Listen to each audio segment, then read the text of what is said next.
এইসব বট গাছ তল গাছ খুব ছিল।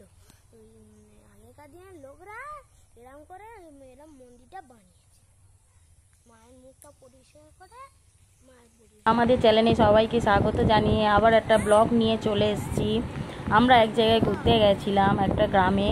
সেখানের পাশেই দেখলাম, রাস্তার পাশেই দেখলাম একটা বিরাট বড় বট গাছ।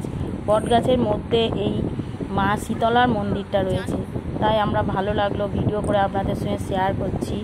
দেখুন কত সুন্দর, বট গাছের মধ্যে মা শীতলার মন্দির।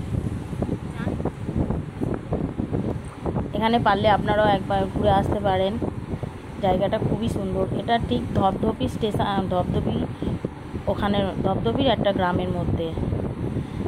কত সুন্দর দেখতে লাগছে, গ্রাম্য পরিবেশের মধ্যে বট গাছের ভিতরেই রয়েছে মা শীতলা।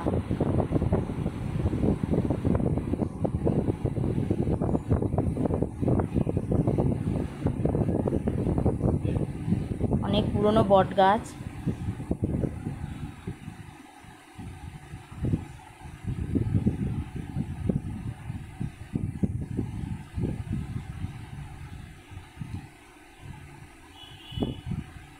কত সুন্দর গ্রাম্য পরিবেশ এটা।